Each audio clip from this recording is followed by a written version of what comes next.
to Dr. J's Prescription for this is a live broadcast, is on YouTube and Instagram right now.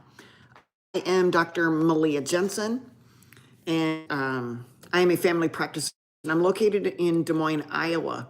I've been in practice for about 27 years, and hey, Eric, thank you for joining, and Carla and Lucy, thank you for joining. Where are you guys listening from? Let me know. A little bit about my journey. If you guys are new here, never caught live, not caught any of my reels. Being in practice for 7 years, I have a lot of experience and a lot of history, and you guys might consider me one of those floppers, but as all of you know, as we journey along in our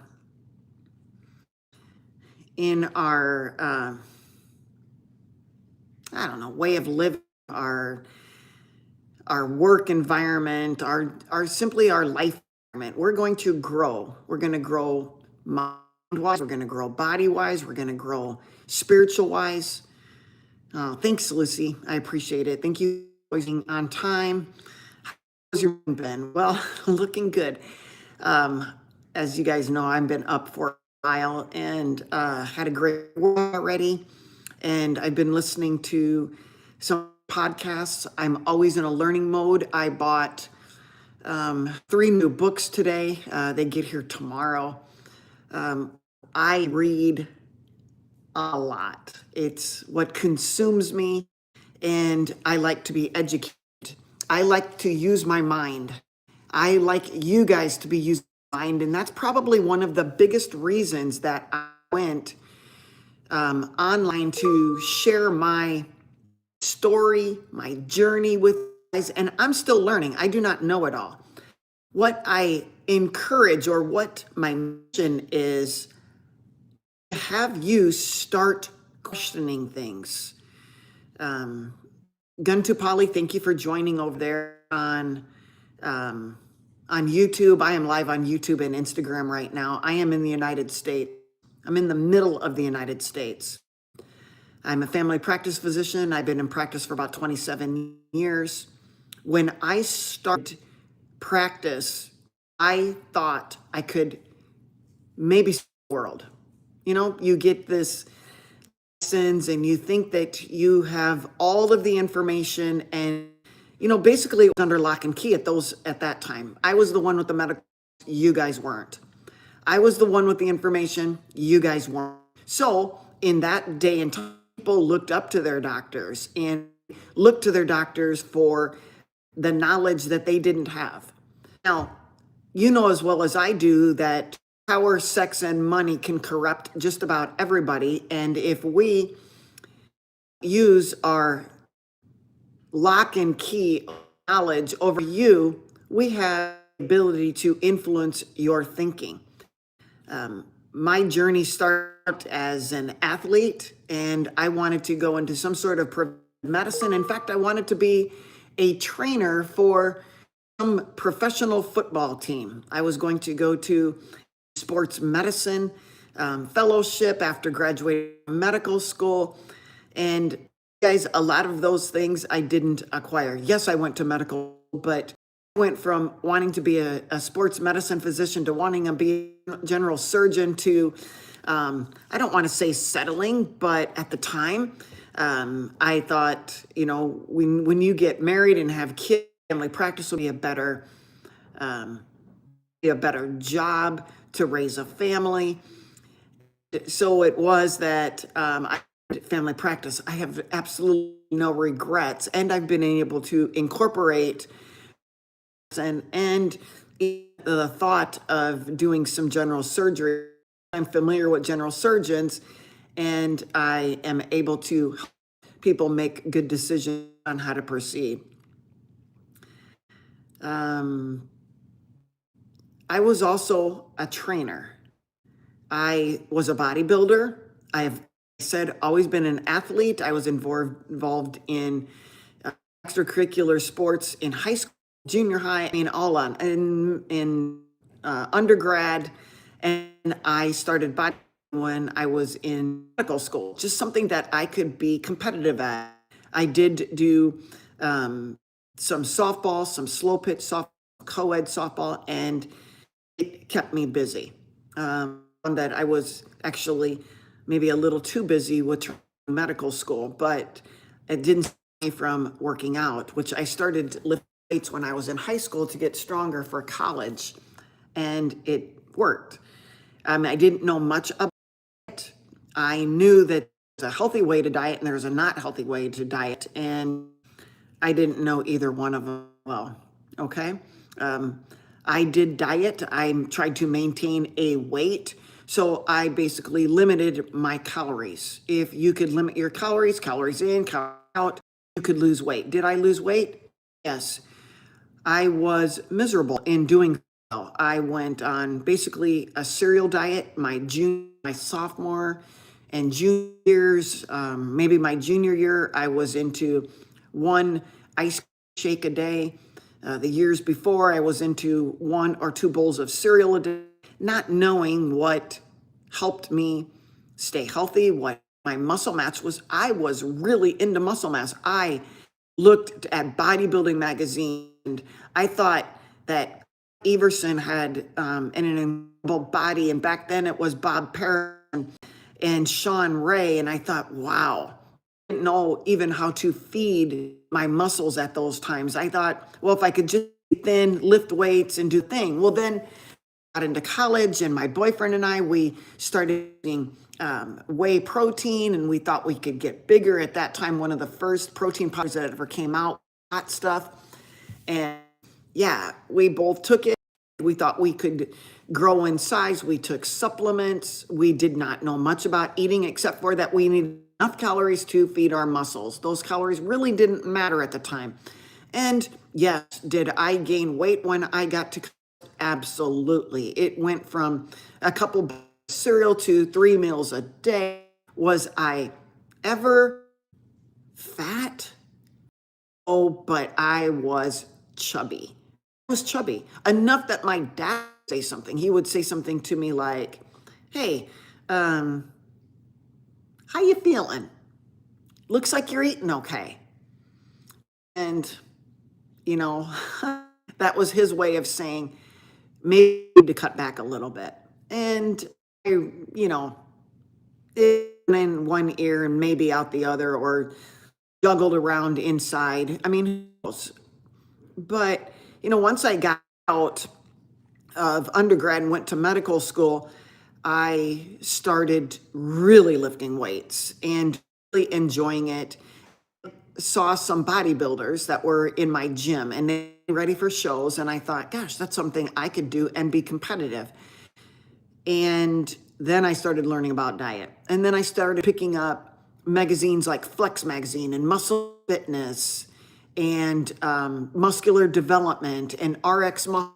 I picked up these magazines because in medical school, we didn't really learn about, hey, what should you eat to grow muscle? What should you not eat to not get diabetes? We didn't learn those things, okay? We learned some anatomy. We learned physiology. Learned psychiatry.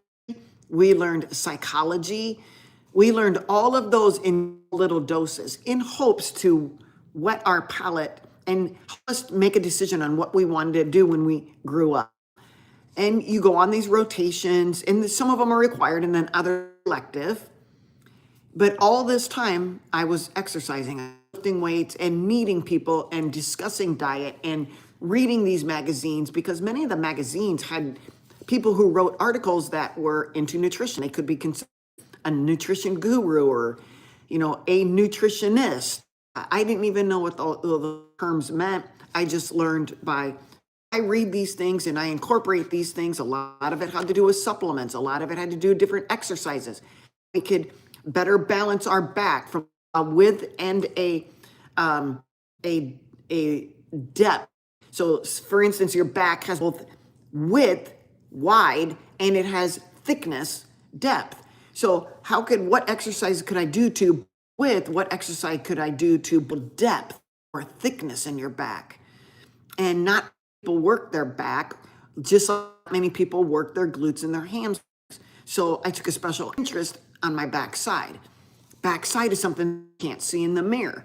So I started learning, and I would always talk about my Batgirl wings, the big Batgirl wings, not Batman was a Batgirl. So you have big Batgirl wings. And what are you going to work today? Batgirl wing. The width of the lats and the thickness of the lat. When you turn around, people are going to know if you work out. Yeah, I got biceps, but back and hams, back glutes, wow.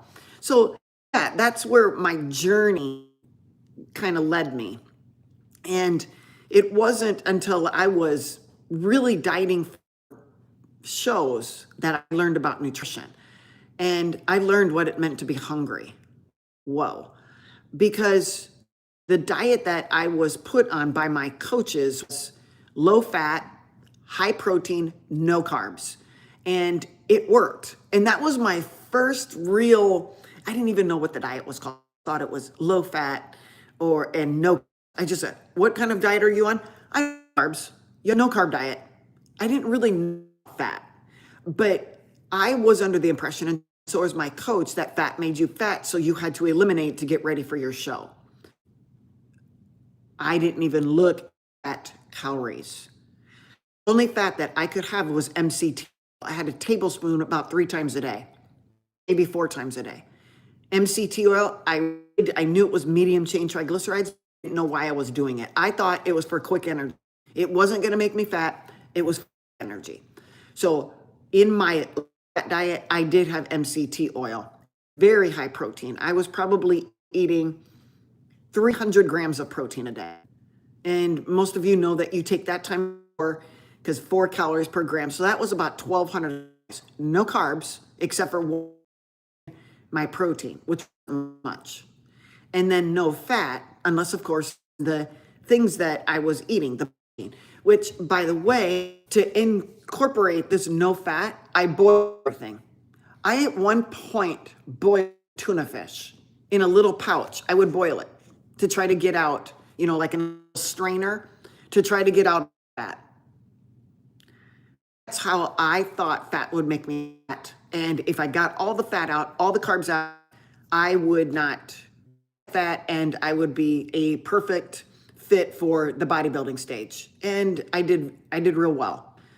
And when I competed, it was against people who not necessarily, we were not drug tested. There was a show I did for about 3 years that was drug tested. It was in New York City, and it was the universe. And basically, that team universe, whoever qualified in the heavyweight, middleweight, and lightweight, we would qualify to the world. So the world universe, so to speak. And that was drug tested. So I would do that show. And one year, in 2006, I did win my class. I did qualify to go to Spain. And I believe at that time there was risks for terrorists. I elected not to take that risk. I talked it over with that. I talked it over with the other bodybuilders. I just said, you know what? I'm going to take the risk and fly right now, even if it is to Spain, which is, safer than any other place at the time. I elected to go. I decided to do the team again the next year. It was a little safer. I basically was on stage and off stage. They took my decline to go the year before as an indication that I have no interest in being on their team. So yeah, that was an eye opener, and that was also my last show because I figured out just how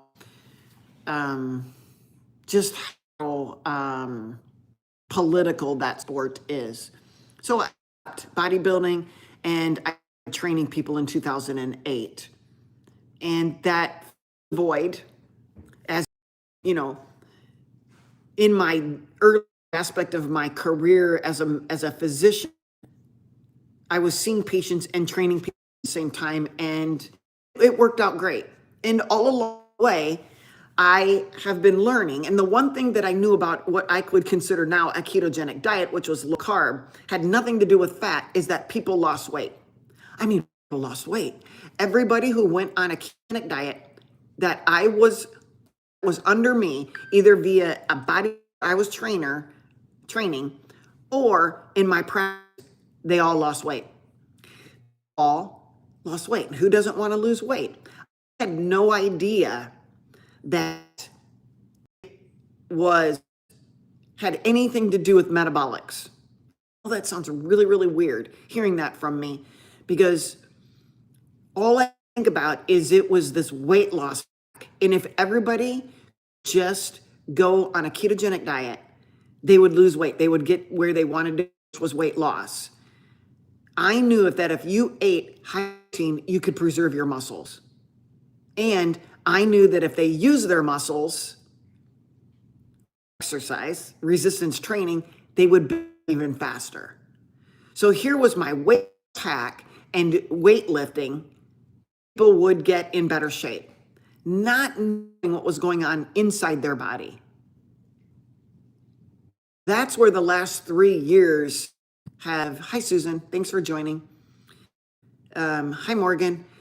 One of the things that my journey has led me in the last 3 years is to really study what is going on physiologically, biologically, metabolically in our body, which metabolically is a sum of, our physiology and our biology. So basically, metabolics is the sum of the catabolic processes and all of the anabolic processes going on in our body.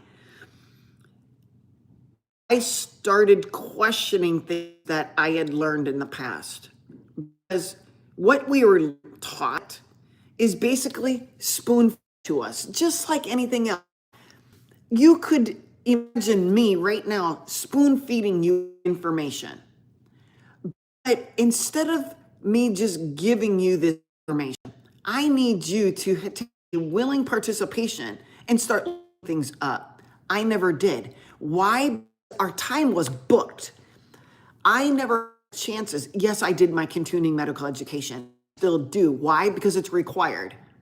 But the continuing medical education is sponsored.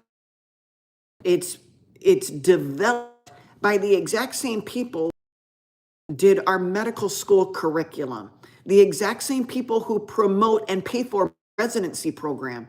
Those residency programs don't just take on a group of residents. They are paid to take on a group of residents. They're government funded, they're sponsored, all of these things. It helped the big conglomerates, the $1 million and the $1 billion corporations that sponsored these things, them go. Because if we were what would help them instead of help us or help you guys, you could see where the information I was giving to my patients was skewed.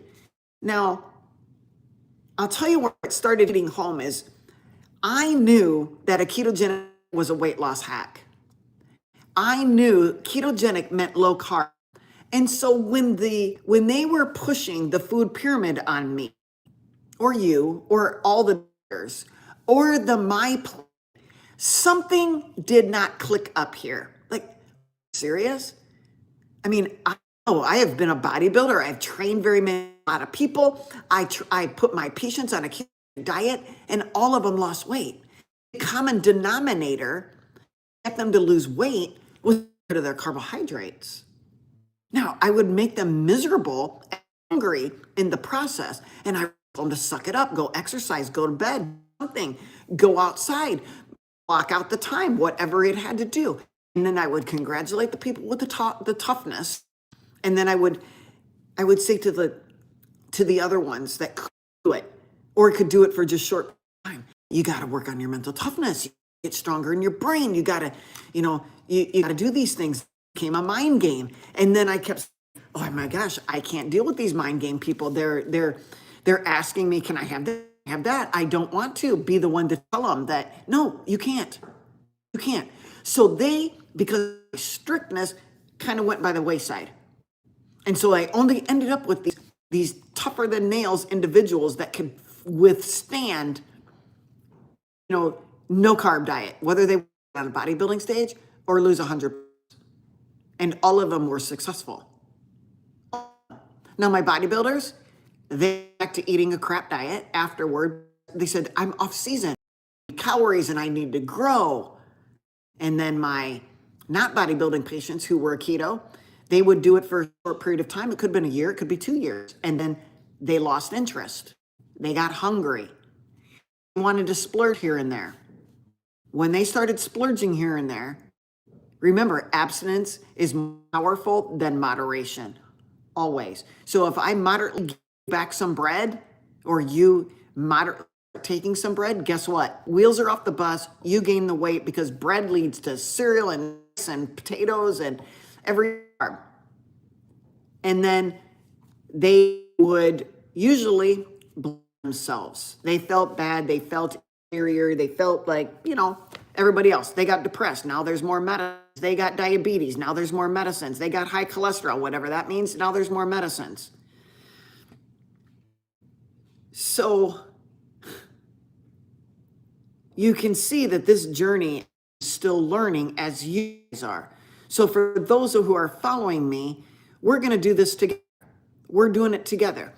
There was a study, I don't know as recently, this has been in the news, an Eat Lancet report that came out. Eat, E-A-T Lancet, L-A-C-E-T. And when it first was in its full mode of action was in 19.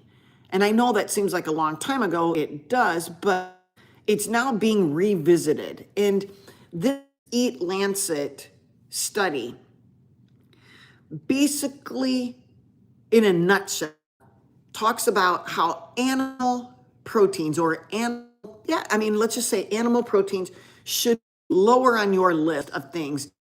You should be consuming safer plant-based, foods. With that being said, some of the criteria that were on the Eat Lancet report, let me give you an example when it says low animal foods. Now, keep in mind, and their reasoning underlying that this particular diet will be better for humanity and better for animal life. And I'm all about helping humanity, and I'm all about helping animals. Trust me, I'm a doctor and I love animals. Okay? But what they were recommending is that you could have per day 1 bite of steak. You could have 1/4 or 1 ounce of poultry, 1 ounce of fish. You could have 1 egg once a week. And yes, bread is delicious. And that deliciousness was given to it for a reason.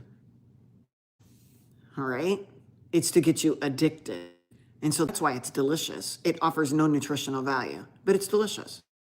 Awesome.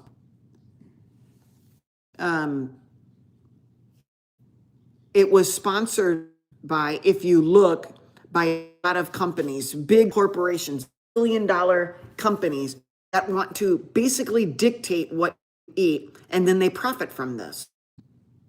And there's one company, if you guys look at who the sponsor is, it's called Protex. And Protex is probably the largest insect protein manufacturing company in the world. Protex. I mean, they would be influenced by you eating animals and eating their protein, their insect protein. There's some other, there's Kellogg's, there's Coca-Cola, Pepsi, Procter & Gamble, all of these companies, right? And so, yes, there's billion-dollar companies who want to dictate what you eat. And then there's also people fighting back against these mega corporations. And those are, good morning, Lucy. Thank you for joining. We're fighting back, and they include PhDs and some MDs and some nutritionists, and we're all they're all fighting back against, hey, there's another way, fighting back against these mega corporations. That's where I want to end. And, the question that, people are eating pancakes and water and bread and pastas and cereals and all things. I want to know that 70% of humanity is malnourished. Whether you're overweight or overweight, 70% of the population is malnourished. If this Eat Lancet report was true and everybody was encouraged or demanded or dictated to eat a plant-based diet, will that increase that number of malnourished people in the world or decrease it? Now, if you went from a standard American diet that was full of processed foods and cereals and sugar, and you went to a vegan or vegetarian diet, you will improve. No matter what diet you went to. Ketovore, carnivore, vegan, vegetarian, well, no matter what you went to from a standard American, you will get better. I get it. You will likely lose weight. Maybe not on a vegetarian because they will eat anything that is not from an animal. For the most part, there's different versions of vegetarian. So they will continue to still eat bread and pasta and cereals and all of they will still be they'll be malnourished. A vegan, as long as they are supplementing things like DHA, EPA, B12, B vitamins, iron, all of the vitamins and minerals that are they're depleted in a vegan diet, as long as they are adding those things back, enough protein, then they'll probably survive. I don't know if they will thrive over, I don't know. If they're in it as long as a carnivore, so 7 years, and you put up against a carnivore, the vegan has to be supplementing. They're not going to do well. Don't do well without B12. You don't do without protein or EPA and DHA. You need essential amino acids. You need essential fatty acids. You pit them up against each other in a 4-year time period, they probably will both thrive. Okay? I don't know. Why don't I know? Because there are no studies. There are only epidemiological studies. So you can't just, it would be unethical if I were to take you, listener, and put you on a diet to make you fat.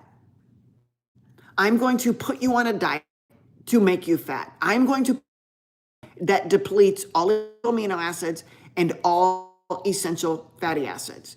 Ethically, I cannot do that. So what to do is I'm going to put you in a study and question you, and I'm questioning you every 4 or 5 years. Hey, well, it's an epidemiologic study. It's a questionnaire. And in 5 years, there's going to be a person that gets cancer. And I'm going to ask them, what did you eat? Did you eat meat? Oh, yeah, I had steak. How many times a day? Oh, no, I had a piece of steak once a month or once a year. Oh, well, what did you eat? But that didn't ask those other questions. So epidemiologic studies are really not good studies. And to do nutritional studies, it's really unethical to do on humans. Okay? I do not do requests for live videos, so the people who are requesting, that is why. Dennis says, I have a question. I fasted for 2 days. My glucose reading was 68 and ketones were at 0.4. I got a low glucose warning. Should I be concerned? I don't know. Dennis, did you feel at 68? Because that's actually a fairly normal blood sugar for somebody who's not eating carbohydrates. Your body will make just enough from the liver and gluconeogenesis. You will make enough blood to sustain you. People don't realize that, but that is a mechanism to prevent death. is gluconeogenesis. So if you're lightheaded and going to fall over and you checked your blood sugar and you were sleepy and falling asleep and going into a coma, yes, you should be worried. Let me see. I missed some questions in here. Lucy says, you're keep freezing. It must be only on Instagram. I'm sorry about that. That isn't anything I have the power over. Let me see. If you have a question, put a Q in front of it. I know where we're at. Tammy says, I'd say if you supplement with vitamins, it's not the right diet. Not the right diet for what? It could be the right, again, Tammy, I want to be, my goal is not to dictate. I eat a certain way. I'm guessing Tammy eats a certain way. The person who needs a supplement or a vitamin, they're going to eat a certain way. And maybe we shouldn't be dictating to them what to eat. All we do is provide with them the information, Tammy, that, hey, if you are vegan, you are going, please, you aren't getting any sources of vitamin B12. And I would hope that you knew that and you would take it because, without B12 as a cofactor, your body does not work very well, if at all, okay? And so, some of us that are very strict in what we do, we will say that a diet is not complete and does need to be supplemented, is leading to malnourishment in that you aren't supplementing that diet. In order to be considered food, it has to be complete. It has to be supplemented if that it does not already have it. It has to have nutritional value. In order to be considered a food and put it on your shelf, it has to have nutritional value. If we take a wheat, oat, corn, if we were to take it right from the field and we consume it, it might have some vitamins and minerals and protein and all the things that we need. We can't do that. We need to process it down to things that we want to use it for, bread or pasta or cereal, or all the things, gold, all the things that plants are used to make. When they strip down and processed, they are now not food. They are depleted of vital nutrients. So synthetic vitamins and minerals are added in order to make it considered a food on our shelf. They can still be considered a cause of nourishment. A person who is malnourished doesn't have the adequate vitamins, minerals, essential fatty acids, essential proteins, amino acids that are required to thrive. So they're malnourished. They continue to eat, and you could say to yourself, look, Jensen, I don't think an obese person is nourished. They actually are. That's why they're obese. They keep searching. Their body tells them they're hungry because they keep searching for food. They're searching for nutrients that they're depleted of. So a person who's obese that continues to eat processed foods, they are depleted of things that nourish them. And so they are malnourished. They will continue to eat until they find something that nourishes them, that vitamin, that mineral, protein, essential amino acid, and essential fatty acid. If we were to take that person and take away processed foods and give them just protein and fat, begin to thrive, because proteins and fat have everything that they need to go on. Even the cheapest of the meat is better than a vitamin that's depleted of vital nutrients. Hopefully that makes sense. Lucy says, you eat what you want, but if you are wanting to live a long life outside of nursing homes, then you learn and make better choices what to eat. And Lucy, that is correct, but I think another aspect to this, what is our mission? Our mission isn't just to tell people to eat and dictate what they eat and skew studies and skew. I mean, I have patients, I train people. I know that if you want this particular result, I know how to get there.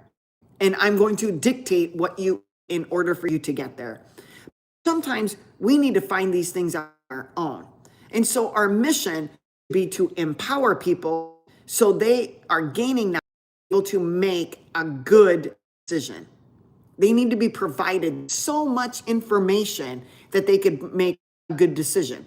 So these people might listen to a vegan person or a carnivore person or a standard American diet person or a whole foods person, and they're going to glean all of this information and then make a decision for themselves. If you are trying to lose weight and you're listening to a person who's telling you to eat from a pyramid or a my plate, and those were the exact same foods that got where you're at, either malnourished, underweight standpoint or an overweight standpoint, would you continue doing that particular way of eating? I wouldn't, but I'm not. But if you've come and you want to make changes, hi Ralph, if you've come and you want to make changes in your life and you know that your diet is bringing you down, you change it. Stop eating what got you to where you're at and change it. That might look like a vegetarian. It might look like a carnivore or a ketovore or a keto, whole foods keto, not a processed food keto. That's not keto. Keto is whole foods. That is ketogenic. That's the diet that I used on all of my people to food, as a weight loss hack. But now I know the beauty of it because I was wrong. Fat is good. And so while I was dieting all my shows, I'm depleting myself of essential fatty acids. My brain suffered. My bones probably suffered. My organs probably suffered. I didn't know, but now we need essential fatty acids. Crazy thing is, I think at that time I actually took omega-3s per recommendation of obviously my coach knew something, right? We needed omega-3s. So I took a pill. I took chain triglycerides. I took a liquid. It's just some of the things that I couldn't connect the dots at the time, but now I can. And it made a huge impact on my life, and I think on those who listen to me. There's still going to be a problem because there's only a handful of doctors or providers, healthcare providers that really want to dig deep in the journey of metabolics and really want to dig deep into the biology and the physiology of why our body works.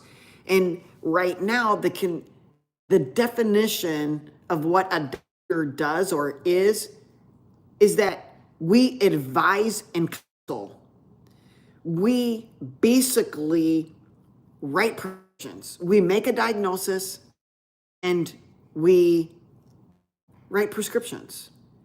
And most people look to their doctor as somebody that knows it all and never want to hurt them.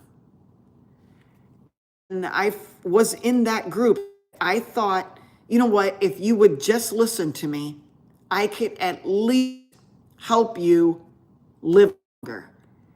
Did I really think about their quality of life? Obviously not, because I put them on medications that were making them not feel so good in the name of correcting whatever it is that I'm trying to correct. I would give them a medicine.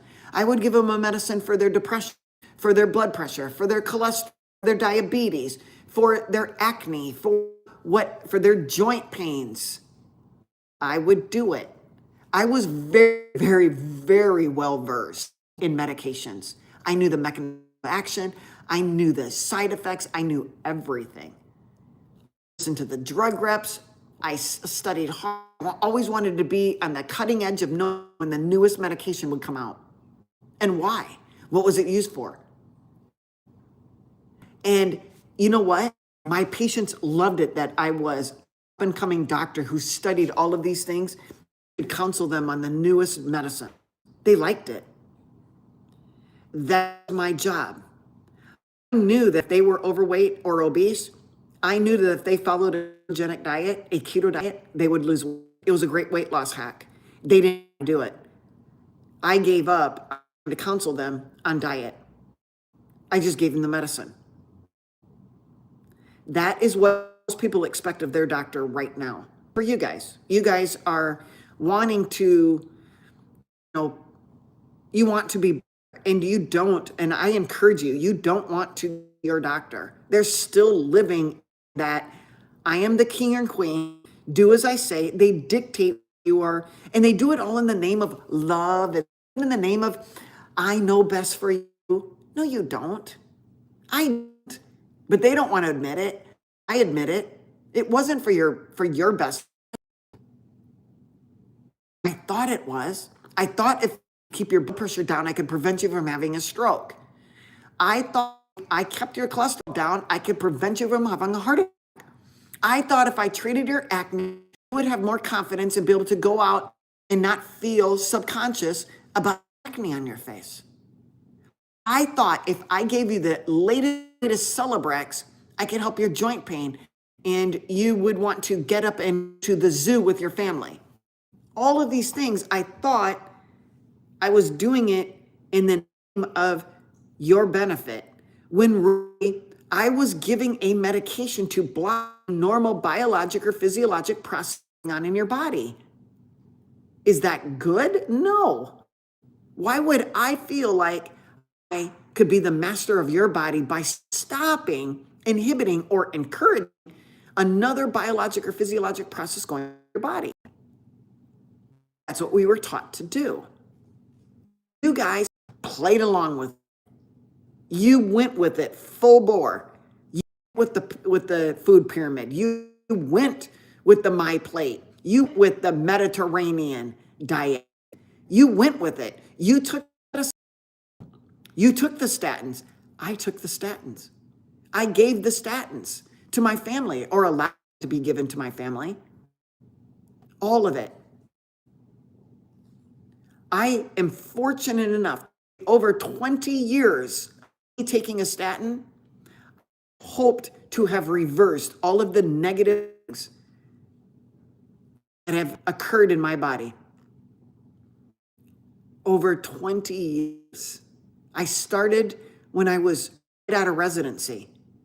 That's how brainwashed I was. I thought if cholesterol could be lowered and prevent having a heart attack, I was all in.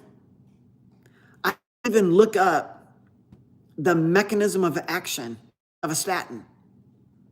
I knew that it was an HMG-CoA reductase inhibitor. That's about all I knew. I trusted that the 3-letter agencies or 4-letter agencies, the United States Preventative Task Force, USD, DA, FDA, the NIH, the WHO, all of them, the AHA, the DA, all of the organizations knew best. Why did they all get on board if they didn't know? And if I followed the guidelines, basically protected.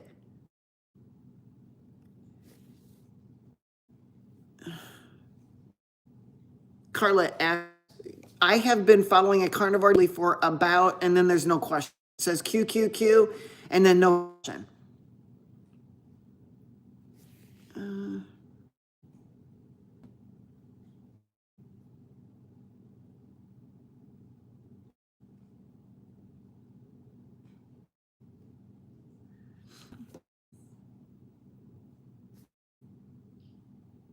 I'm trying to put some questions over on YouTube, but it's mainly just people talking and commenting, but no real questions over there. So I'll let that ride there on YouTube for those of you who are over Instagram, and put it in front of your question. It's easier to pick out. So sorry about you over the YouTube. If you have a question, put a Q in front of it, and I will try to answer that as it's health related. Okay. Back to the pill part of our job. We were protected. It got to be a point in my career where I was actually working for a corporation, a bigger hospital group, and while I was, insurance companies got more involved in what we were doing. Okay. And I'll answer that question, Carrie.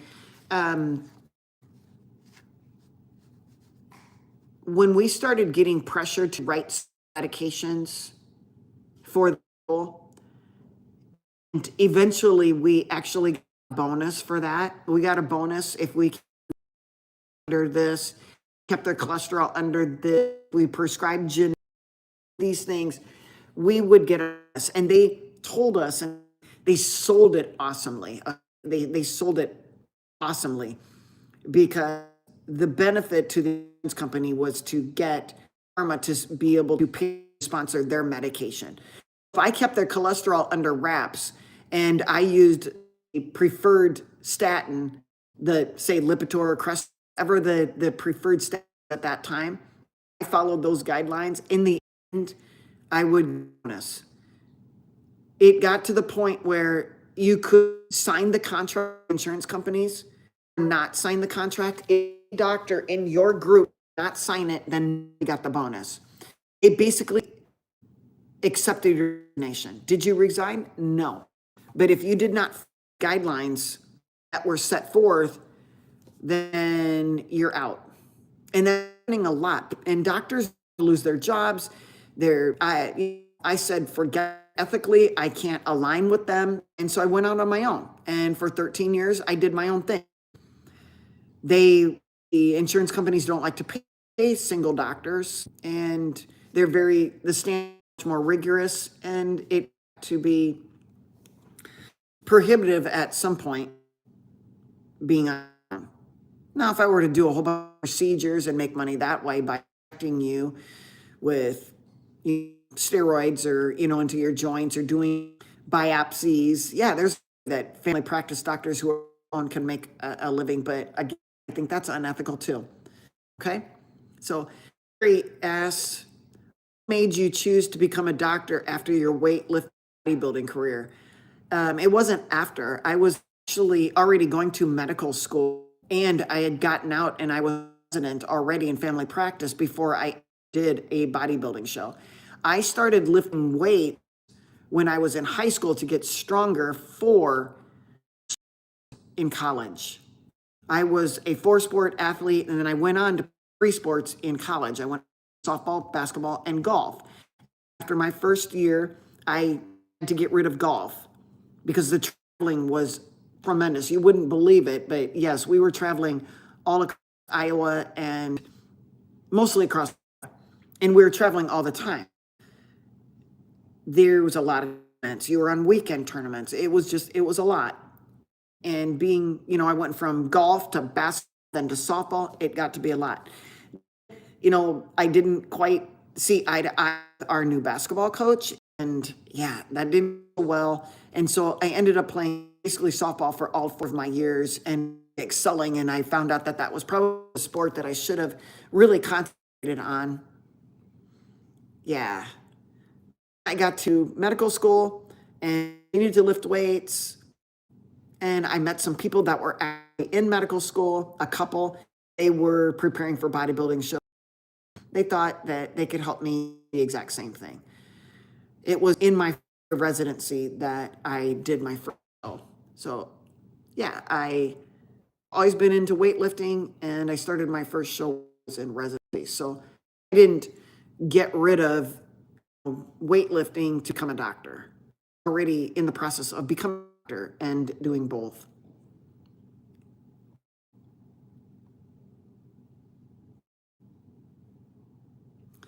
Dennis says, I had my vitamin C level checked and it was undetectable. Should I be concerned? And if so, what can I do? Is vitamin C supplement, I'm guessing, necessary? What is undetectable? I mean, what standard was 100 milligrams or more, and then it would be detected. I don't know what you eat. So if you're eating a carnivore diet and you're eating animals, an animal-based diet, you get enough vitamin C. That enough is about 15 milligrams. In fact, if you eat a 12-ounce ribeye steak, you're going to get about 12 milligrams of vitamin C. Do you have scurvy, Dennis? If you have scurvy, then I assume that your vitamin C level is okay. So undetectable might mean, hey, our growth scale doesn't start until you get to 100, but really you only need 15. So should you take a vitamin C? I think if you don't have and you're eating an animal-based diet, you do not need any vitamin C. Carrie says, thank you for sharing your story. I love it. No, thank you. I have a lot of stories. That was basically, let's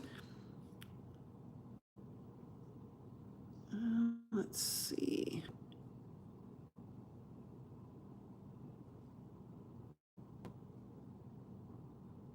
Nothing over there. Oh, Tammy asks, does the carnivore diet requirements? It's not. I've been carnivore for about 3 years. Carnivore. I've been ketogenic for about years already. And a carnivore diet is basically 0 carbs. 0. And anyone who nibble of cheese is not carnivore, according to the definition. If you have a cream, which has a little bit of carb in it, 1 gram, you're not carnivore. So am I ketogenic? Yes. Do I take supplements? I used to. I used to follow a ton of natural providers, naturalists, alternative medicine. Oh my gosh, did I follow them? I probably did that since 2016, up until years ago. So 2022, I probably followed these paths for the last 5 to 6 years, right? And I was into every supplement you could think of would help heal. And when it became really paramount is when it started. And if we were to give these vitamin D and give them an N-acetylcysteine, and if we were to give them NAD and glutathione and give them all of these supplements, kelp and moss and seaweed and all this, and tell them to take mushrooms and collagen, we could keep them from getting COVID. I was into it, you guys. I spent a lot of money on supplements every month, and a lot of my patients would spend this money. In fact, at a short period of time, I would order in these products from Amazon and sell to them at cost. I would put everything, look it up. They would get on these supplements so they would prevent themselves from getting it. That lasted probably 2020, 2021, a good year and a half, maybe 2 years, that I was trying to help people get healthy by giving them supplements. What is any different than taking a supplement and taking a medication? You're telling yourself, or I'm telling them, that their body sucks and they need these supplements or these medications. So basically telling them that they can't do it on their own. It's not reversible. You can't do it with diet or exercise or do these things. Take the supplements. When I started going carnivore, I talked to influential people in life. Did I say that they're influencers? They were influential in my life. They influenced a lot of my thinking. It wasn't because they spoon-fed me, do this, do that, do that. It was they got my mind start working. I got rid of my carbs, my brain started working better. And I started thinking about how Why isn't everybody else doing this? And when that expanded, I need more fat in my diet. I had to get over the fact that fat doesn't make me fat. And I had to try it out. I was going to experiment of one. Oh, you know how to diet and lose weight, so you can get it off. Just do it.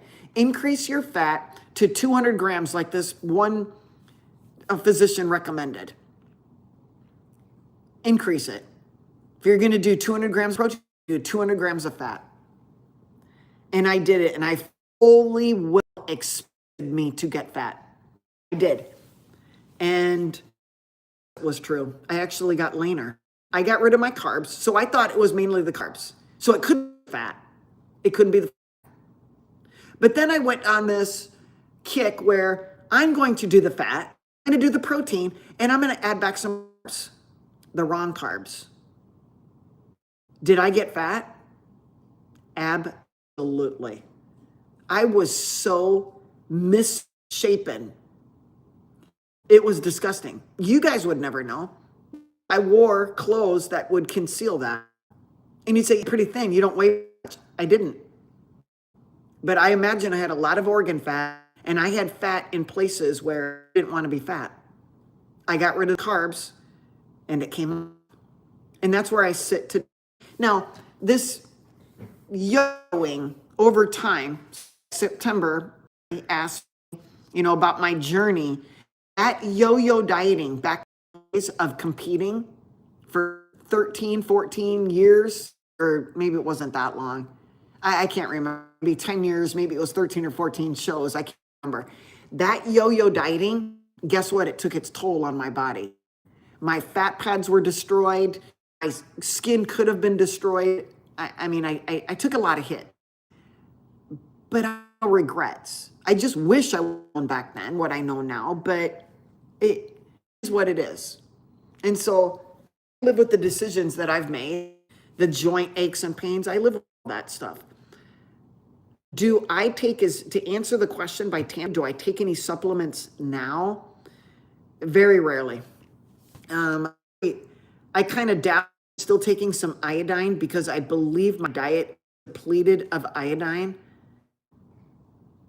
I think the soils, even if the animals are eating the things in the soil, the plants, I'm not sure that we can get iodine. I'm just not sure. As time goes by, the years that go by, our soil is going to be worse and worse because our top soil is basically gone. It used to be 6 inches. Now it's maybe an eighth or a fourth of an inch. It's just not there any longer. It's been stripped away. And so that's why we have to add in so many herbicides and pesticides. And I know this, and I can tell you in an analogy, is I like to take care of my lawn. The thicker my lawn is with grass, it chokes out, I consider a weed. Now, it's what I consider a weed. If I don't like the look of dandelions, I might want to drink dandelion tea, but I don't want a dandelion in my yard. So I thicken my grass. A lot of times it will take out any weeds. If there was a bare, so say you dug up the and you just removed and it was bare dirt. Guess what area? Right. Weeds. Over whatever the weed is, it's going to grow. My yard, when the house was built, all of the topsoil was removed. In the, what they did, smooth everything out. All of that dirt was taken away. The dirt that they dug up, taken away. No topsoil. Where I'm at, it's mostly clay. So we are fighting weeds all the time. Now, let's picture our monocropping system, our soy or wheat or corn, whatever the plant is that we're growing. Because we have no soil, weeds are gonna, now we need herbicides and pesticides and all of the things. That is what we're suffering from.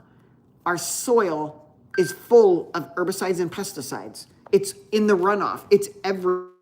And who knows? What if they're spraying it in the air?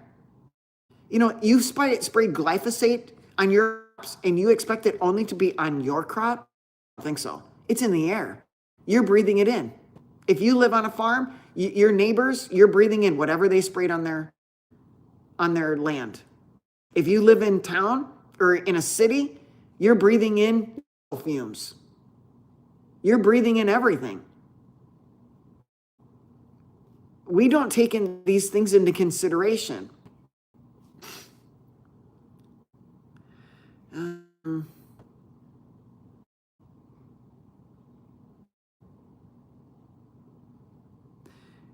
Says, I have been eating carnivore for about 3 months. I have been getting lines in my fingernails and looked up online and it said that I'm showing signs of malnutrition. I looked in 2 different, what are the signs of malnutrition? Marnie, the only thing that I felt I missed going animal-based is magnesium. I have bad leg cramps at night without added minerals. That's possible, Marnie. Overdoing salt.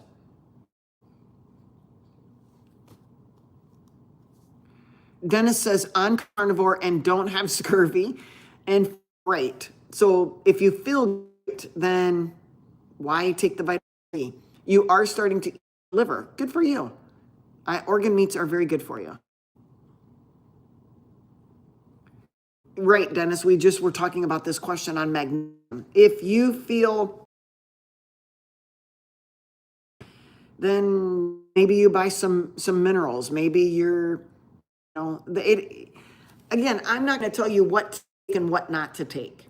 If Marnie and Dennis feel better taking a magnesium supplement, take a magnesium supplement.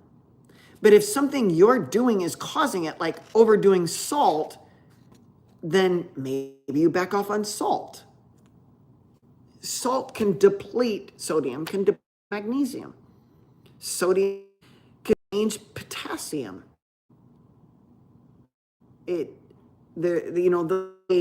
All of these vitamins and minerals, they work together. And so when we just go and we're taking willy-nilly, like what I do, take this for that, and take that for this, and all of these things, that's what I did. And I think I was doing my body a service rather than a service. And so now being off, I know, and maybe Dennis and you're depleted of magnesium, get an RBC magnesium level, get an RBC magnesium. That's more accurate than just getting a serum magnesium level, and see where it's at. Does your red cells have enough magnesium? Maybe it's not magnesium. Your Dennis and Marnie are not the first people to tell me that magnesium makes them feel better. A host of people who email me or text me, they're in my community. They're in the J or the center stage community, and they text me all the time. Dr. Jensen, I know you say you're not big on supplements, but every time I take magnesium, I feel so much better. Then take magnesium. Had one today. Every time I take creatine, I feel so much better. Then take creatine. Is creatine needed? It shouldn't. If you're an animal-based, if you're eating enough animal-based products, if you're eating enough meat, you're going to get enough creatine. If you're not eating enough meat, you're going to get enough creatine. Okay? While we're talking about this, I think investing in our health is number one. It is the payoff for life. And I think this, you just don't want to there. It is more expensive to eat an animal-based diet if you're looking to eat organic grass-fed beef. Maybe you can't afford that, but the cheapest meat that you can buy at the grocery store is better than a plant-based diet that's on carbs full of pastas and wheat bread and oatmeal and grains. That I truly believe an animal diet, even if it was the cheapest of the meat, and if you ate salami, would be better than eating that diet. You have to make the decision for yourself.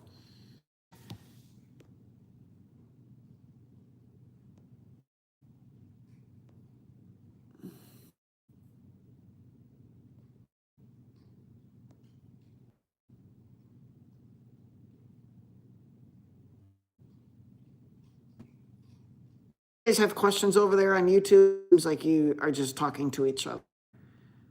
So.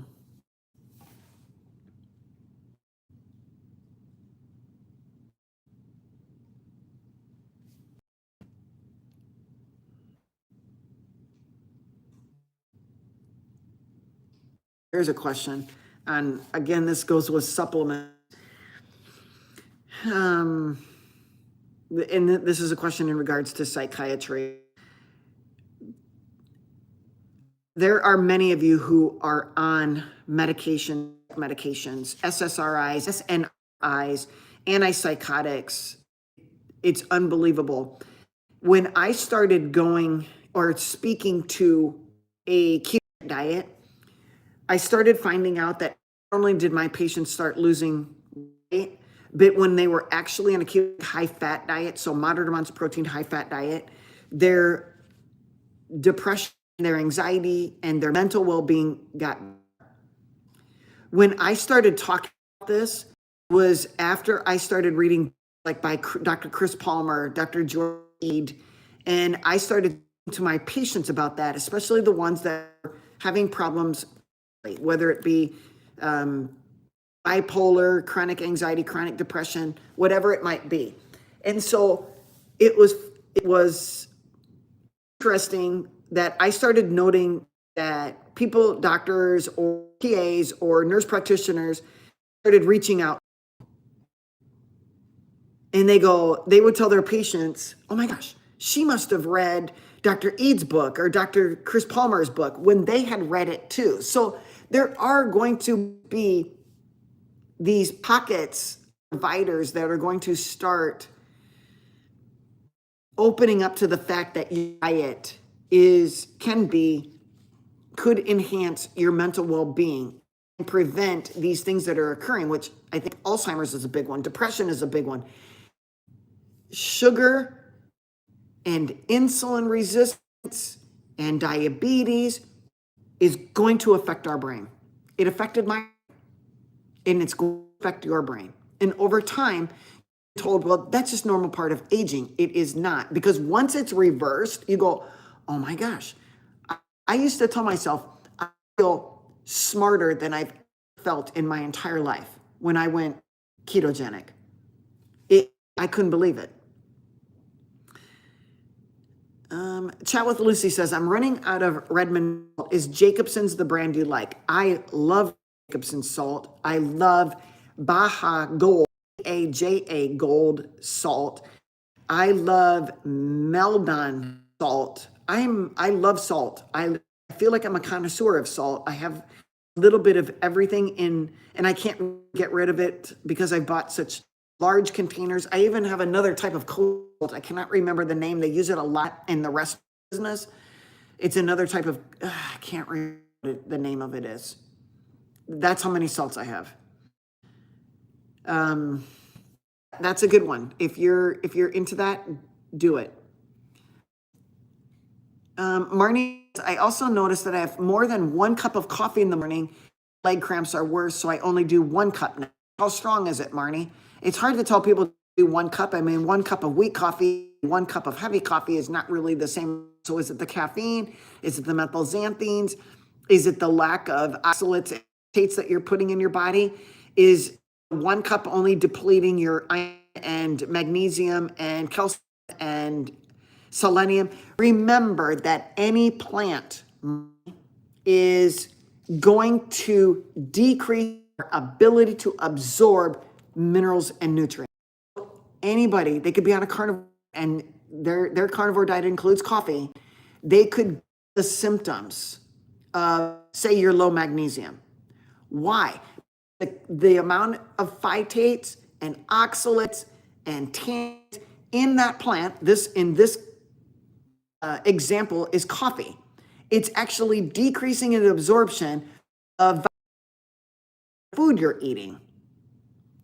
Meaning, phytates and oxalates and these phytochemicals increase the absorption of anything that's positively charged. Magnesium, calcium, potassium, iron, selenium, zinc, even your amino acid, even B vitamins. So just by drinking or consuming coffee could have made you low in magnesium. Not that your diet didn't include those things.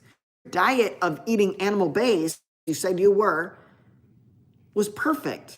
Yet you were drinking the coffee, which in your instance took 1 cup or a little more, 2 cups, to cause your symptoms, which then you add back taking some magnesium and you feel great. When in reality, it's your coffee doing it. It's the plant. Does this make sense? It may not be. I'm just trying to think outside the box that you're telling me. I also noticed that a coffee does this. Well, there's oxalates in coffee. And oxalates block the absorption of these things. You're not getting as good of the amino acid structure when you drink coffee or take in any other plant. Tea is worse than coffee. So do you give up the coffee altogether, stop the magnesium, and see if that is the case? Maybe it's your own little experiment.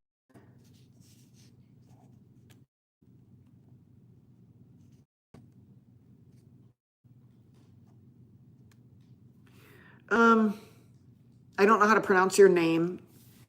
Ruick asks, isn't the reduction of SSRI for major depressive disorder with keto diets mostly attributed to rapid decline body weight in most cases of a prescribed ketogenic diet, thus more SSRI making it target?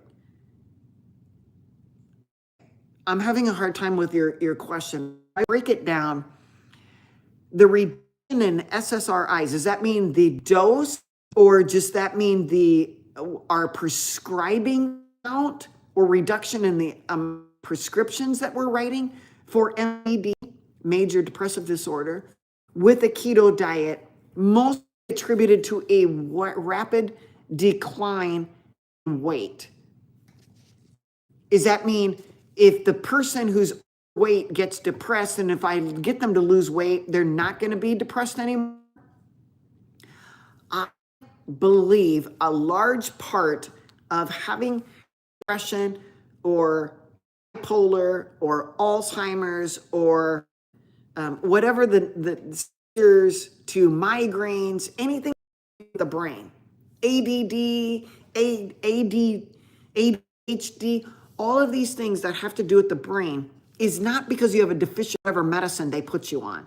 It's because your brain is malnourished. Our brain would rather consume ketones than it would sugar, glucose. If you continue standard American diet and you gave exogenous ketones, your brain would choose the ketones, okay? So it's not something that you're taking or, deficient in as far as a medication. It's what is your diet promoting? If you go ketogenic diet and you lose weight, is it the rapid?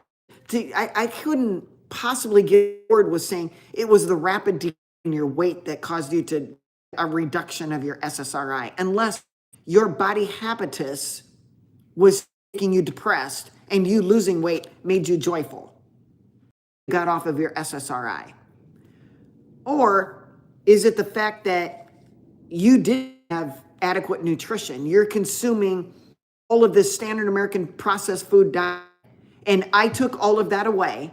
You are only eating a ketogenic diet, and now you get better. You happen to have a weight loss hack and you lost weight, and we call that the weight loss. We call that weight reduction the reason you didn't need SSRIs. Doubtful. I think it's the ketones, and I think it's the fat. All right.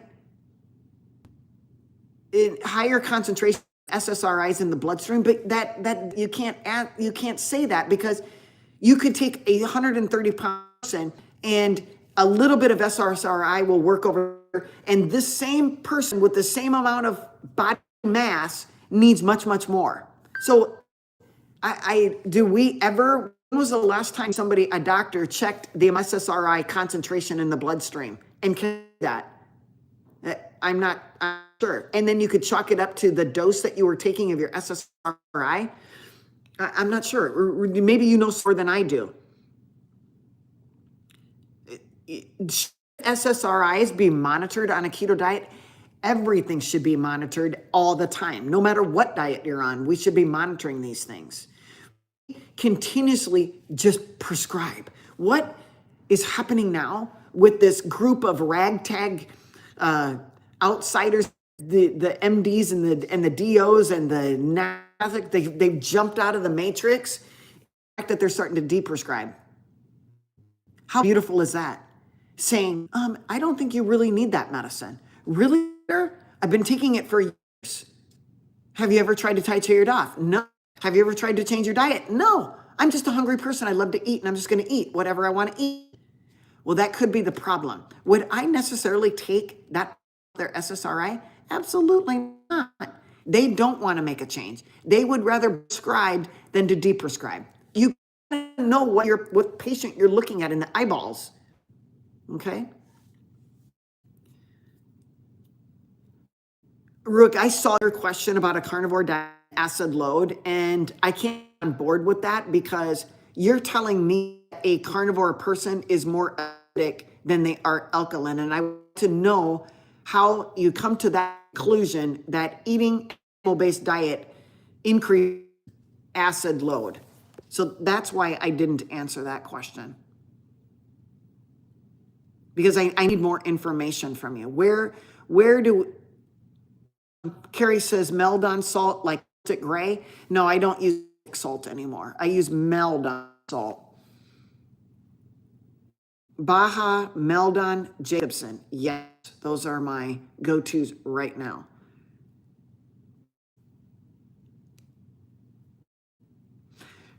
Dennis brings up a good point. With ruminant animals, which is like beef, bison, buffalo, sheep, lamb, deer, those are ruminant animals. Ruminant animals have multi-chambered stomachs. They are filtering out the plants, basically. Those animals eat plants. And Dr. Jensen, eat plants? Absolutely, as long as they're filtered through ruminant animal. Do we need grass-fed, grass-finished animals? Not necessarily. They do have a good filtering mechanism in their stomach.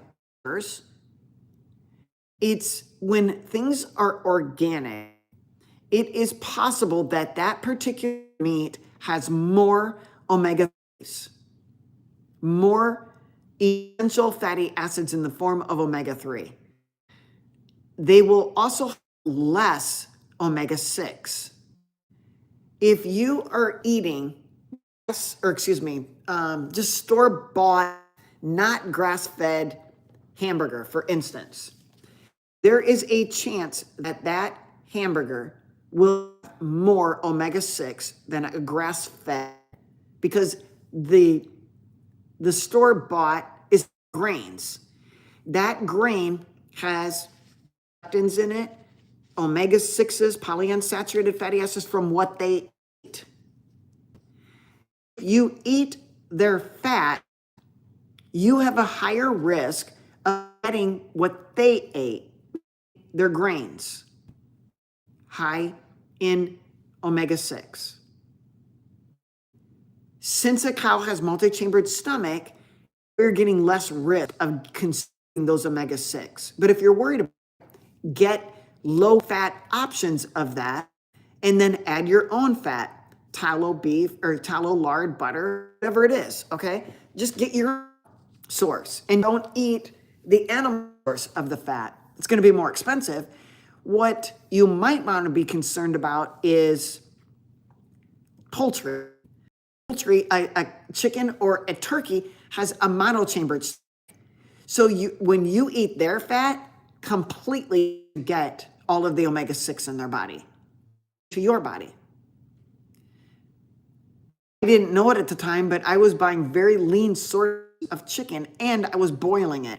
I doubt that I had an overconsumption of omega-6. I'm just saying, over my years. But I stopped boiling it and I started eating of it, and yeah, I probably was omega-6. Omega-6s can build up in your body for upwards to 3, 4, 5 years. I've even upwards to 7 years. So every time I eat some sort of polyunsaturated fatty full of omega-6s, a normal ratio of omega-6 to omega-3 1-to-1. In our diet, our American diet in America, so I'm going to speak to what I can speak. In American diet, our omega-6 to omega-3 ratio is upwards to 29. 29-to-1. 21-to-1. High. We are not doing well for ourselves, and we wonder why we have all of these chronic diseases. And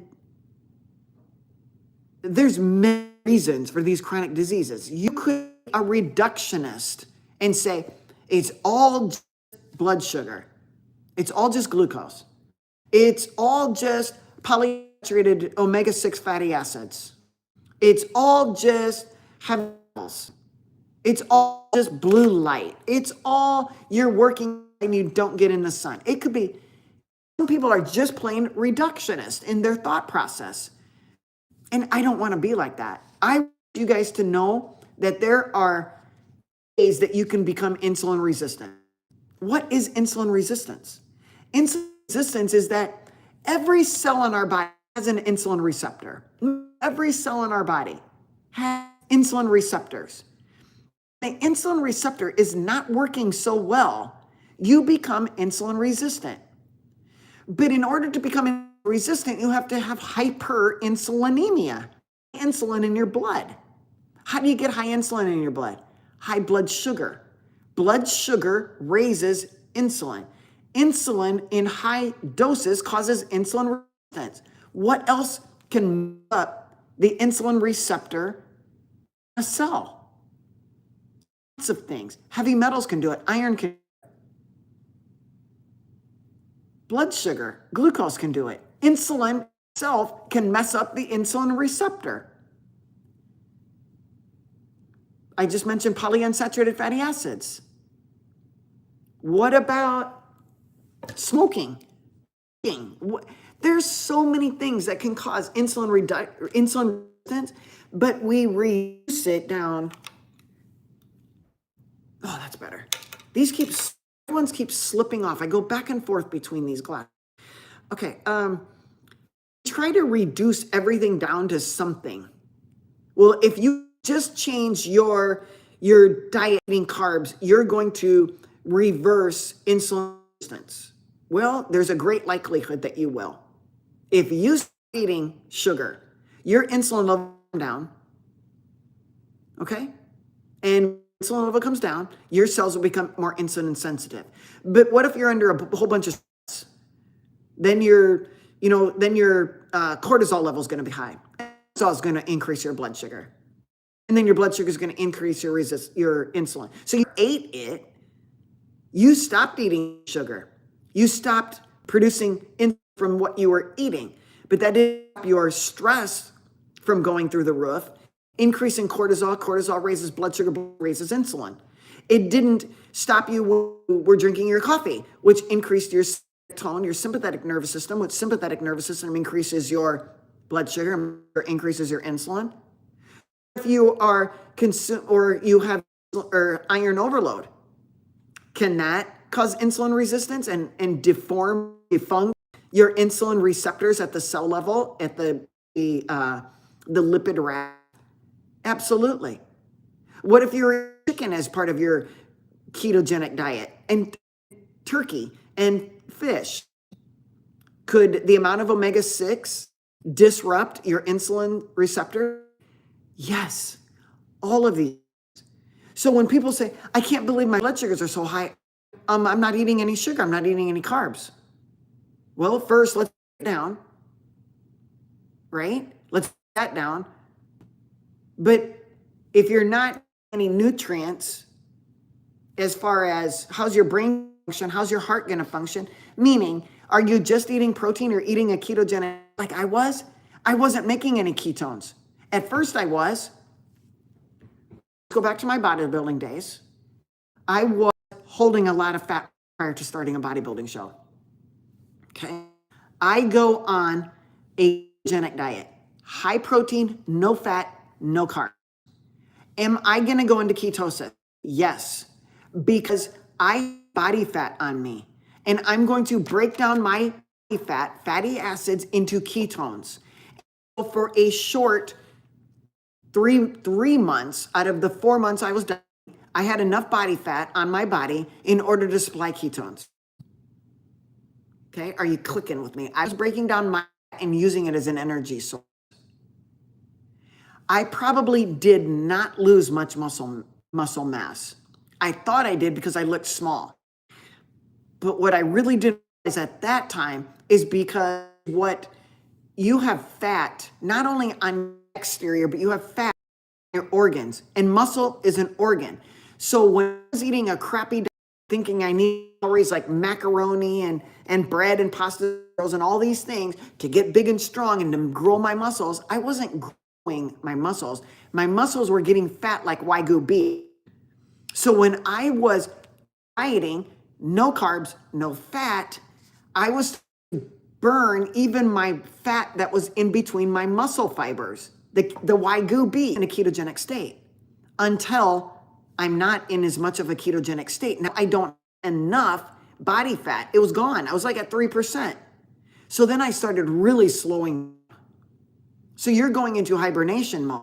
So you have to catch that, because once you start going into hibernation mode, your body's going to start producing glucose, and then that glucose is going to increase insulin. Insulin's going to make you, yes, grow bigger fat cells.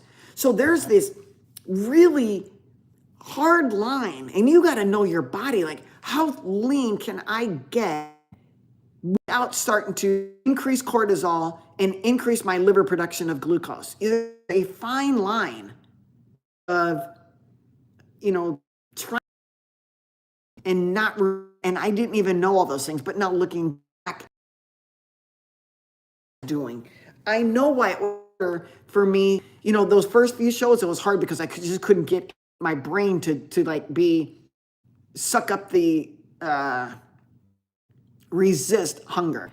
Then I got really good at resisting hunger, but eventually every show, it was harder and harder to diet, even though it was the exact same diet, even though it was the exact same place. Now your nose, it wants to conserve. It doesn't want to lose that body fat. It doesn't like what you made it feel. Had I that intake, I could have done better. So exactly, I eat an animal-based diet and drink coffee. That is my diet. I don't, specific foods, I eat meat. I eat ruminant meats only. I might have chicken once, twice, 3 times a year. I will have turkey once a year. I will eat fish once, twice, 3 times a year. Other than that, I eat ruminant meats. And people, well, isn't that get expensive? Well, it could, depending on how you buy it. I got this morning, last night, one of my friends is a hunter, and he gave me 2 rows of deer, and I left it out overnight, and it's large. It's probably as big as my Bible and this thick. So it's a good size roast. I didn't weigh it. I'll tell you how many pounds it was, but it was good size. So I frosted it. And the way I'm going to eat that is this morning I spent a half hour, 45 minutes slicing it up. Okay? And then I sliced it more. And now I have tiny little pieces of deer meat, stew meat, right? Little tiny pieces. And now I have a big gallon bag of little pieces of deer that I took this roast. Now I have done that with beef. If you go buy a beef roast, you get more meat at a price and just slice it up, freeze it. It's so much easier to slice when it's frozen. That's why I did that. And that you could buy a rack of lamb. You can do all things, and you're trying to buy it already like fixed perfect for you. Well, maybe for my family or you can't really afford that. Buying a roast, whoa, perfect. Buying the whole chicken, perfect. whole turkey, perfect, if that's what you want to do. So buying in bulk and then slicing it up yourself is so much better, I think, as far as money saving. So we'll eat deer meat next couple, 3 years maybe. Oh, I don't like deer meat. Then all of you're not worried about. I may not like the taste of deer meat sometimes, and other times I do. I eat for nutrition. I eat to nourish me. You might not be that person. Okay? You need variety. Well, that's who suckered you into eating the too, and eating the My Plate.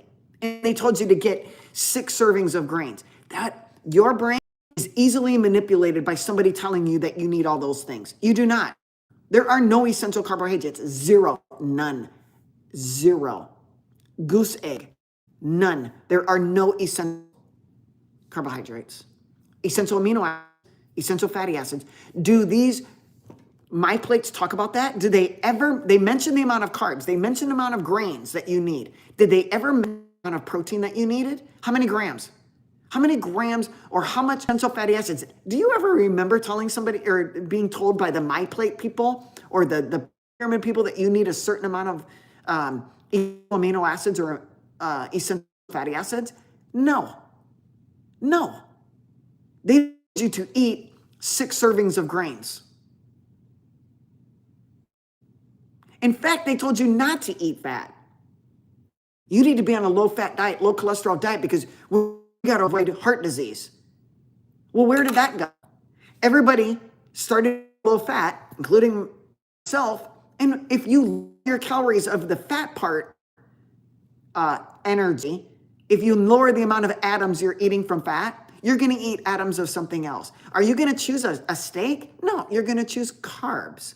And then guess what happened to our heart disease and diabetes and Alzheimer's and dementias and joint aches and pains and kidney disease and liver disease? It all went up on a low-fat diet because you started eating more crap, processed, things that are not essential. So the people, I have no real, if you, I don't have any skin in the game except for I am not your doctor, but I am some people's doctors, and they are sick people. They're sick. They're sick with diseases, and they're on a lot of medicines. And at some point, it's going to be reversible, meaning you're a type 2 diabetic, and then all of a sudden, your pancreas isn't pumping out any more insulin and going to be insulin dependent. You're basically a type 1 diabetic. And it's that you guys need to make a conscious decision on what you're going to do. Okay? And I'm not gonna tell you. Dennis says, is your coffee cold and toxin? Doubtful. Found out Europe require their coffee to be, any coffee does not meet their requirements is shipped to the United States. Oh, so Dennis, do you drink coffee? And if so, what mold and toxin-free coffee do you recommend to the others listening? Letty says, what do you contribute to losing hair on a ketogenic diet? I say, 1, how long have you been on a ketogenic diet? Okay. Is it just 3 months and you're starting to lose hair? Or you've been losing, it's only been 3 months? I would tell you that if you were to, instead of going to a keto diet, you went to a vegan diet, you would lose hair initially. It is a stress. And your body, instead of promoting the growth of your nails or the growth of your hair, is going to take more care of your organs, your skin, your everything. It's going to where its vital blood and nutrients to go to. It's going to go to other areas. So your hair, unfortunately, is going to suffer. Okay. It could be that if you continue on your ketogenic diet, your hair growth would come back. You also have to take into consideration that somebody could sit on a ketogenic diet. That means no carbs, but they have no fat. have no fat, then you're not going to have enough nutrients to make hair grow. Your hormones will suck. They're off. You need fat for your hormones to work, for vitamin D to be produced. Another thing is, especially with women, we don't get our hair cut enough. We don't take care of it. And we also, perhaps, we don't brush our hair enough. Your scalp needs blood flow as well. The more we massage our hair, scalp, the more we use a brush on our scalp, the better. So finding that your hair's falling out, your fat, increase the scalp massage, start brushing your hair more, and you will increase to the scalp, and you might find that your hair is in better shape.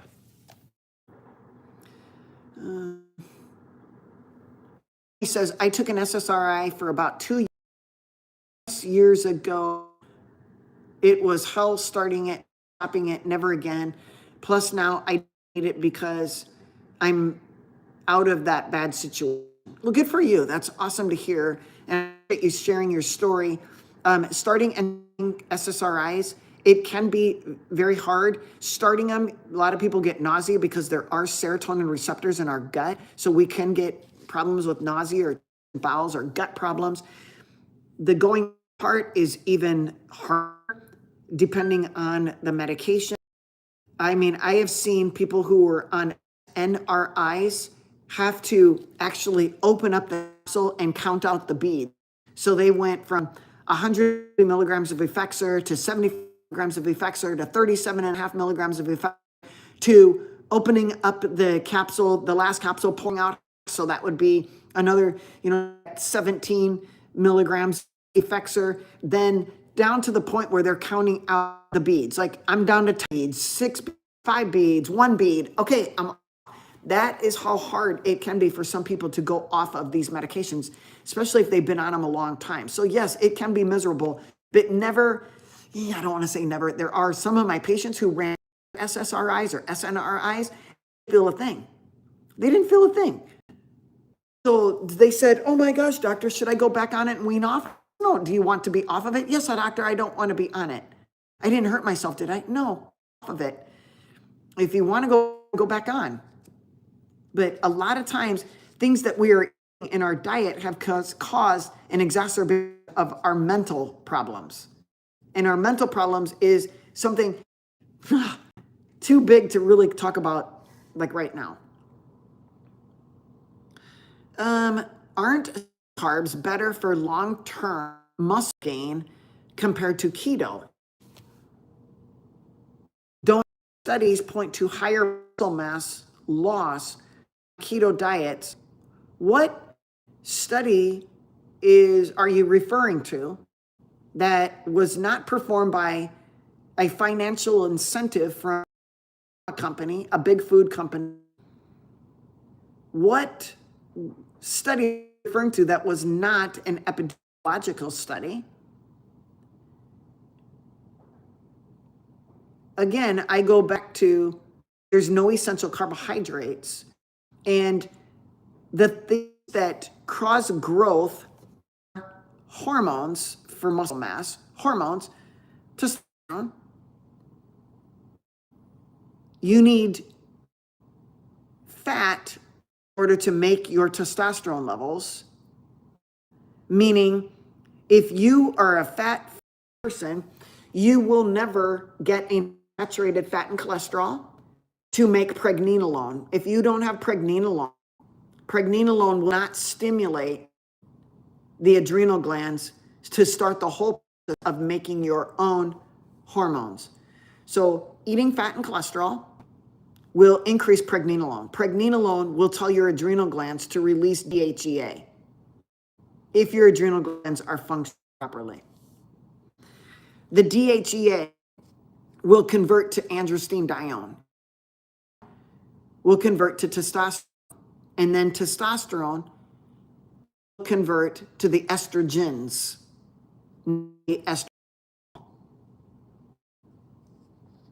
If you are consuming enough products in the form of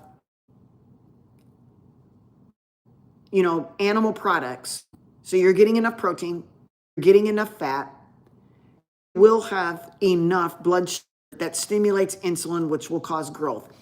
The more muscle you have, the more ability your muscles will have to take in glucose. So if listening is a muscle-bound gentleman, he's going to have more muscle that can soak up more glucose.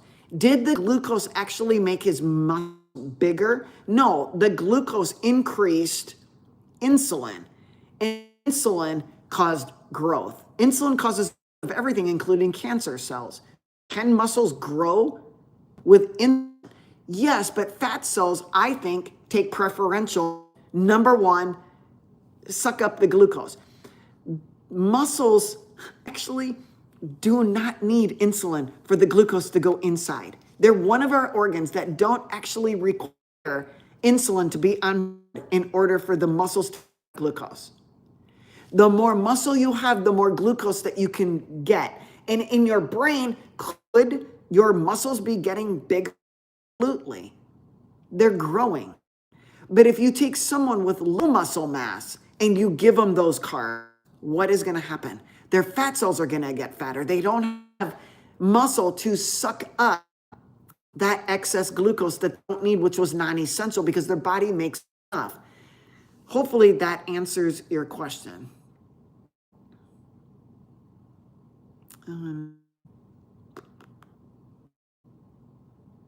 I see you there on YouTube fighting amongst each other. That's awesome. Keep going. Okay. Oh, RB Giles, hello from Michigan. Hello from Iowa. You guys. As a reminder, this podcast, this live stream, this is for information purposes only. This is not medical advice. I am a doctor and you are not my patient. This is Instagram, and right now this is YouTube. Hoping that you will glean from the information, whether it's right or wrong, and go look things up and use your brain, get it working. You might have to get rid of some carbs in order for your brain to start working because you have nourished brain cells. Dennis says, get a child and throw it in a crock pot or pot. There you go. Dennis says he drinks danger coffee. I'll have to look that up. I do not know what that is. Dennis says need fat to create ketone. Absolutely. You're either going to use your own fat. So if you are overweight or obese, have a suitcase full of energy that is waiting to be released, broken down. You will not be able to break down your own suitcase full of energy, i.e. fat, until your insulin levels come down. You cannot go into lipolysis if insulin levels are elevated. You can't break down fat when in the presence of high insulin, with the exception of one time. I'm going to give a caveat to the only time that insulin is high and you will have lipolysis. When is that? When the insulin is so high and your fat cells are as fat as they possibly can get. They will start spilling, vomiting their innards. The cytokines and the interleukins, all of the products that are inside a fat cell start leaking out because they got too big. Insulin made them too big. They got too big, like a balloon that's going to burst, and they regurgitated their innards out. That is the only time that you could have lipolysis in the presence of high insulin. Your fat cells got so fat, they lost blood flow, they lost their ability to get any bigger, and they exploded. And that person is a person. You know that they've exploded their fat cells when their joints hurt. Their skin looks like a red mess. They're very inflamed. They likely have a whole bunch of skin tags. They got fatty liver disease. There's a lot to be said about what is going on metabolically, and simply just giving a medication without talking to the person about their diet is, I think it's malpractice. And then I always worry about if the person or the provider is talking about diet, are they just simply with the American Diabetes Association? Have you guys ever looked at the American Diabetes Association and what they recommend as a diet? You guys are well aware because you listen to me, and my listeners are really smart. I have some really smart listeners. They tell people eat carbohydrates. It's okay if you eat a moderate amount of carbohydrates. Just make sure they're complex and they just don't break down as rapidly as simple carbohydrate. When you guys, because you're smart, you listen to me and you listen to a bunch of other providers, tag group that I was mentioning earlier, the ones that have gone against the grain, included, and 20 or 30 or 40 other, even those chiropractors that you say are just quacks. Yeah, them too. Yeah, what causes diabetes? What is diabetes? Diabetes mellitus. Sweet urine.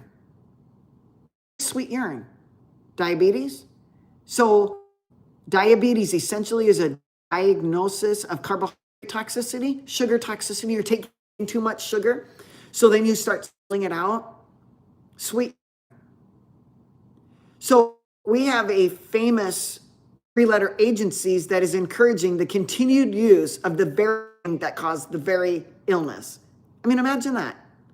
I think you guys would be better suited to go to the American Diabetes Society and start taking their information more in line with healing yourself than I would go to the American Diabetes Association, who's sponsored by Big Food and Big Pharma. You can easily look that up. All right. Are there any other questions? Oh, so you're telling me, so you, Dr. Jensen, so doctor, are you telling me that I don't need any vegetables?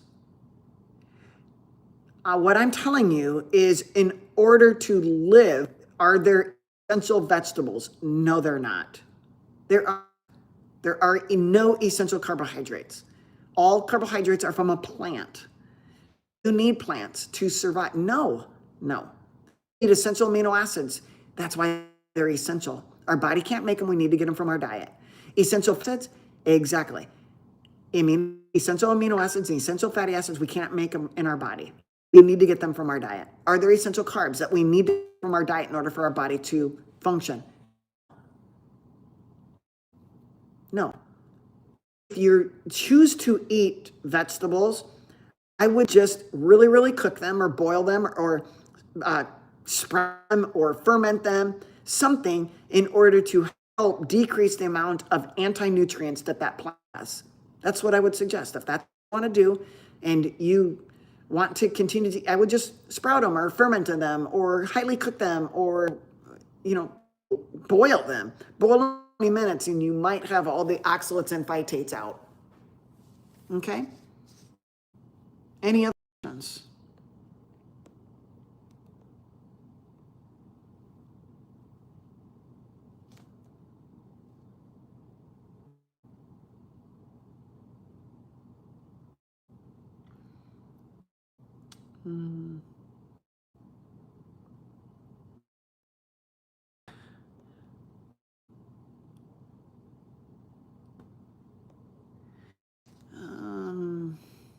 I'm just trying to read through. There's a lot of stuff over here in YouTube. It's interspersed with a whole bunch of you guys into each other. It says, so there is no need to eat seasonal. If there are no essential carbohydrates, there's no essential seasonal carbohydrates and essential non-seasonal carbohydrates. There's none. Is there a time when I suggest to you that if you can't, okay, just say I suggested to you, or you asked me, is it okay to fast? Yes, it's okay to fast. Is there something I should do to get by if I do a 5, 7, 10-day fast? Well, that person might need a seasonal seeded wild fruit in order to help them maintain their fast. That would be about the only time I can recommend something that is non-essential. Is you're to fast for whatever reason that might be, and you're getting, 3 or 4 days into it, and you like to go 10, and you're hitting that hunger area, and dandelion tea or stinging nettle tea doesn't quite get you, through, then I might suggest someone eat a seasonal wild seeded fruit to get you by. If you had cancer, that is also what I recommend if you're doing a fasting. All right? So, good question, but I still have the same answer. Okay? All right, I think that might be all questions.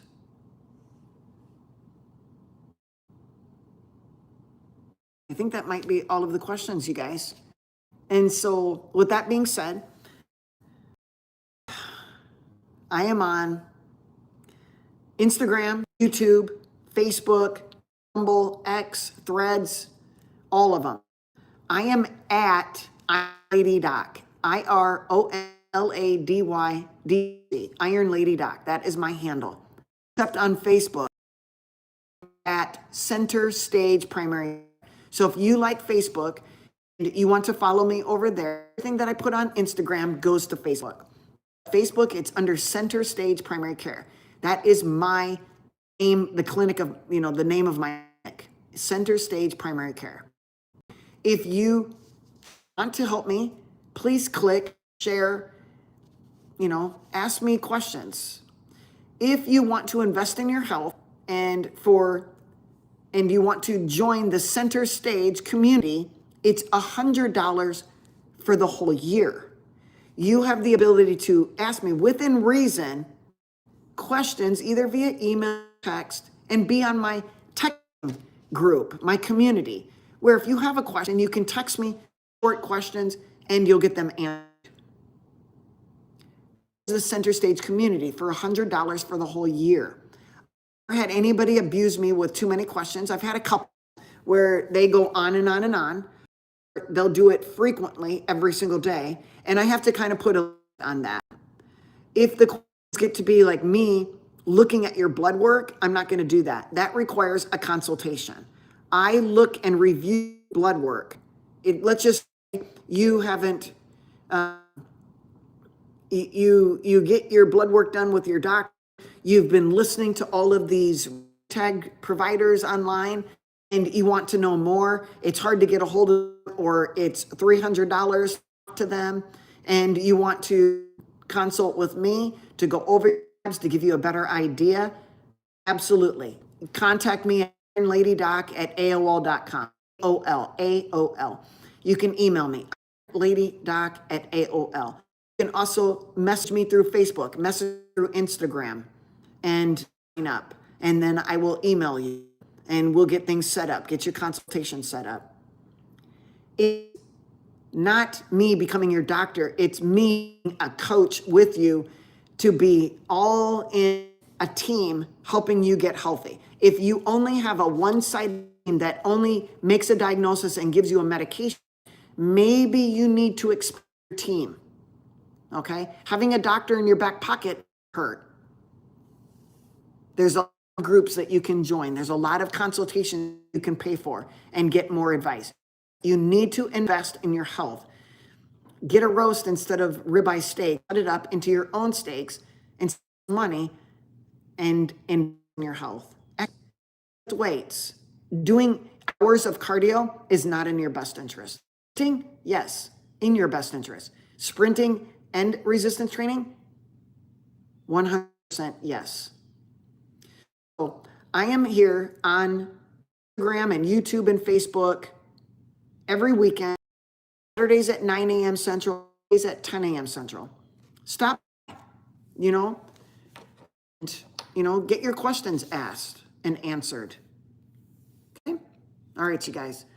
Hopefully you will have a blessed day. I'm getting some messages coming through now, but we're gonna call it quits today. You guys have a blessed Saturday. See ya.